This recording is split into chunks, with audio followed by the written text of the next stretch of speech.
The IEP process can be intimidating for parents. The teachers and administrators have far more experience in IEPs. So it's natural for parents to defer to their expertise. However, that's usually not a good idea. You know your child better than anyone else. That makes you the expert of your child. It's certainly important to listen to the expertise of educators, but it's also important to realize that the true expert is you. Hi, I'm Liz Weaver of Learning Success. We're here to help parents of struggling learners, and in this video series, we're helping parents understand the IEP process. In this video, we cover why it's important for parents to realize that they are the experts. It will also show you how to be more of an expert and how to stand strong as that parent expert. I hope you enjoy and learn from it.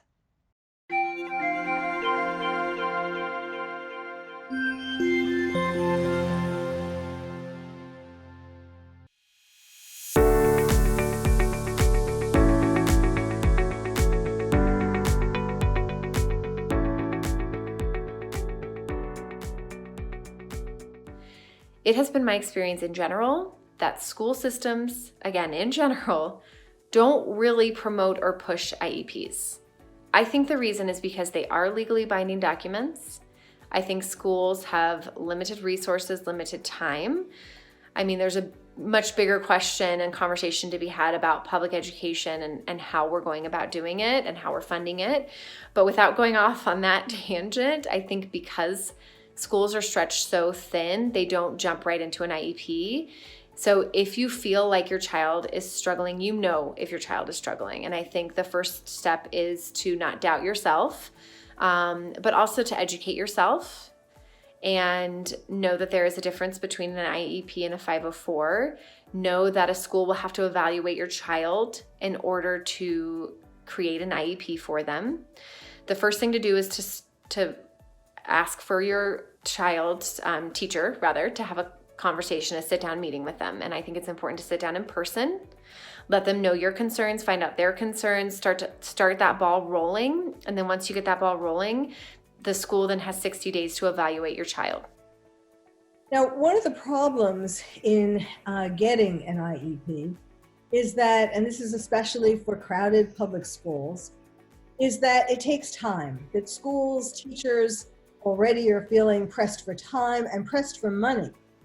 So an IEP requires all of these people getting together to talk about your child, and that takes their time away from classwork or being a school psychologist or whatever it is else that they do at the school. And so they're reluctant oftentimes to take all of this manpower into a meeting that's usually at least an hour and to give it to various kids, especially these days, because so many more kids these days are having problems learning, whether it's because of issues like ADD or ADHD or depression, anxiety, autism spectrum, all kinds of psychological issues, and so they are potentially being and increasingly being overloaded with parents asking for IEPs. And so that makes them more reluctant. And, there is a real issue of time and money, but that doesn't mean that your child should get lost between the cracks. You want to make sure that you remember that you are the expert in your child. You want to offer any specific information or insight that will be valuable into making the learning environment more comfortable for your student. Now, teachers and the educators and the staff at the school, yes, they're trained in specific content areas and they're the experts, or they should be experts in specific given content areas, but you are the expert in your child. And no one knows your child better than you. So oftentimes you're going to have greater insight or greater knowledge in how to help your child to receive the content that there's going to be delivered to them. So whatever help you can give to the teachers as far as maybe preferential seats or music or certain things, habits that your child has, that they can incorporate in the delivery of that content is going to go a long way to helping the teacher give your child the best possible chance to succeed with the content that they're going to be delivering. So you are a valuable member of the team, and so you need to understand that your input and the anecdotes that you can give is not inferior at all, and it's going to be helpful. And I remember for me as a teacher, I was always thankful when the parents came back with input or insight that I could then use when I was relating with my students and helping to deliver content to them. So make sure that you understand the value of what you bring to the table during those IEP meetings. But with that being said, you also need to know that you are a part of this IEP team. You are a valuable member.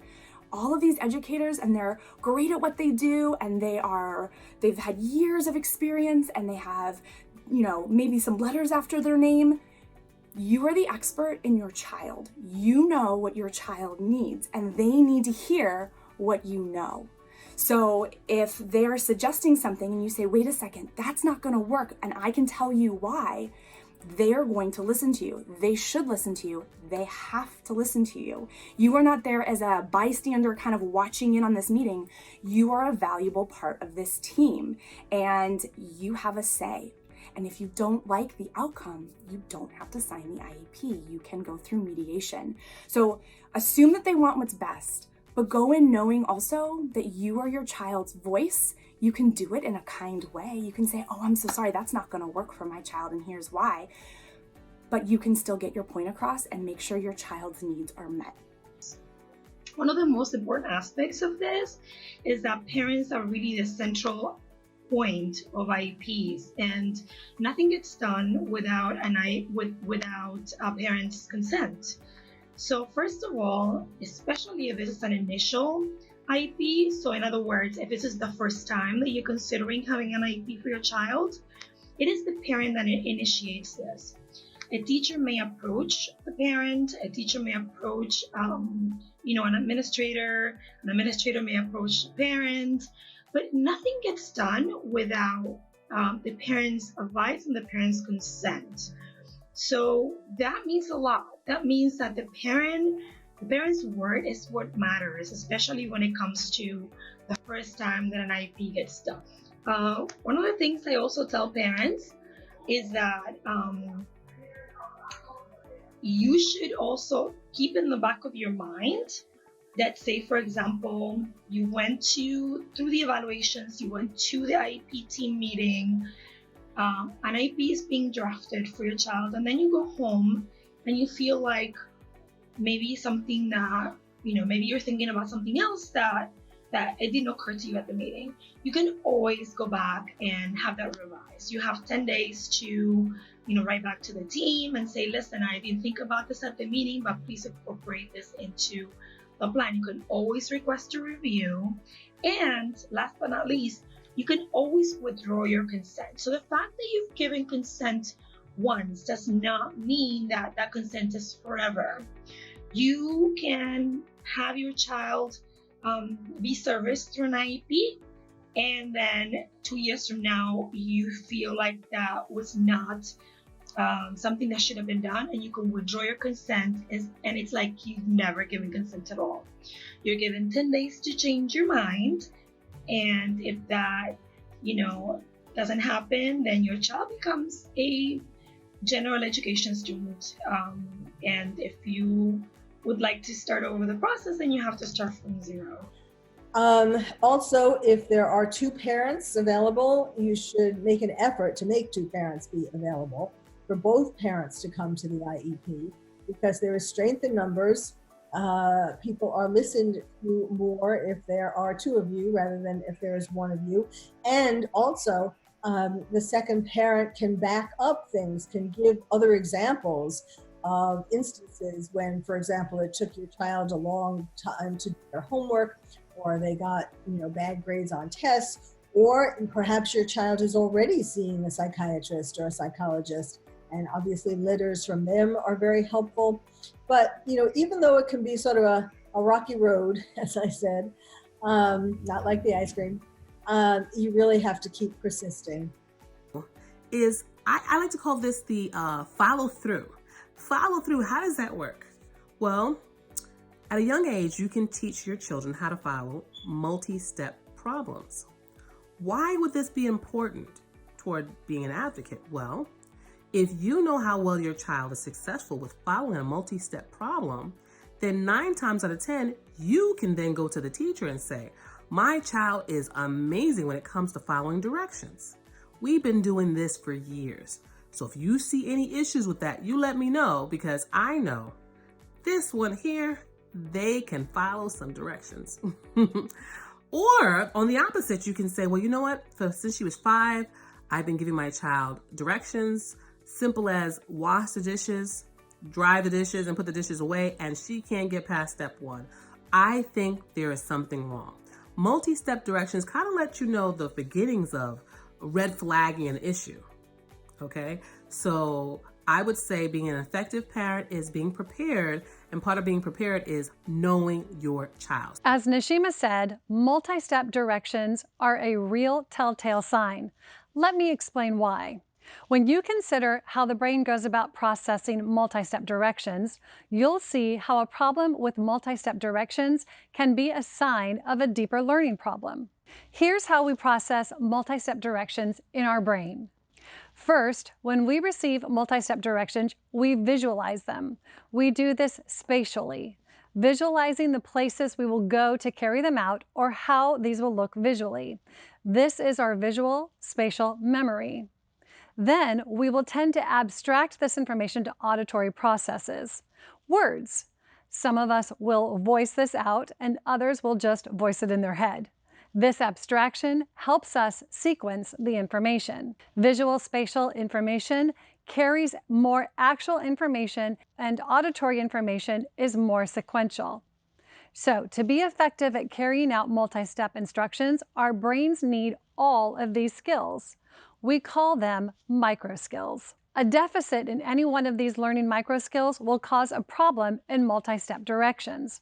So if your child has difficulty with multi-step directions, then you know that there is a weakness in at least one learning micro skill. Building up these skills is what makes the learning success system successful. It builds up each individual micro skill, and it works with them in conjunction with one another, because they all need to work together.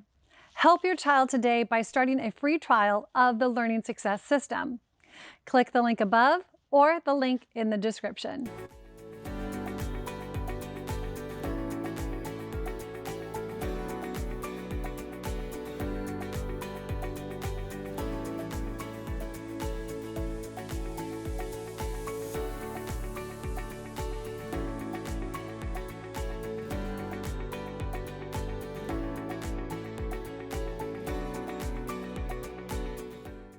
Observe your child while they are doing their homework.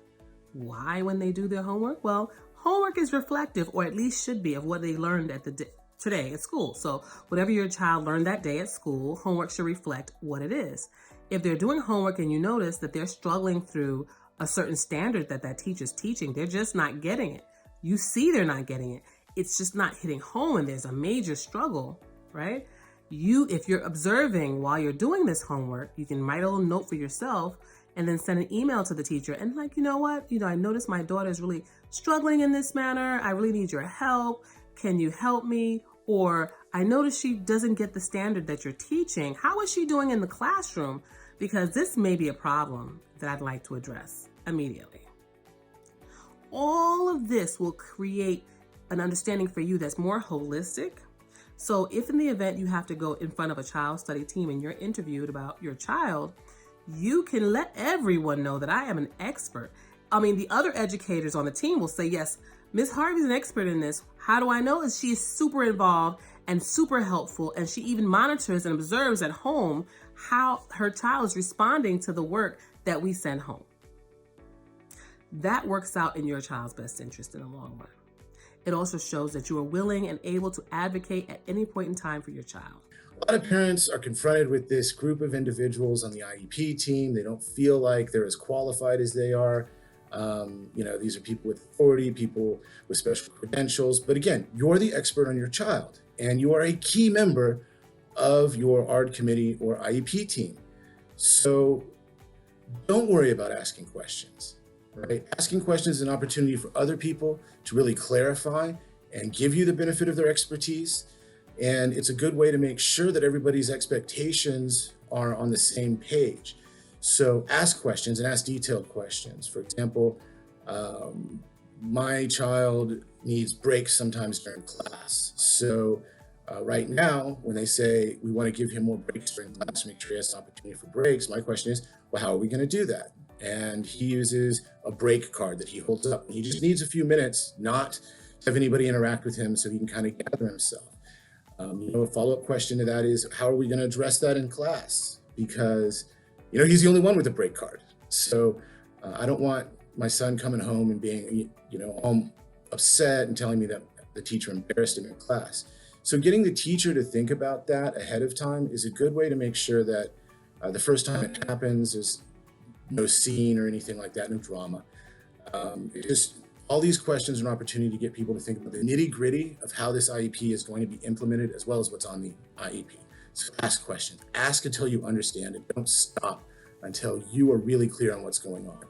And frequently, these meetings can become contentious, leading parents to feel as if they're excluded in helping to make decisions about their child's education.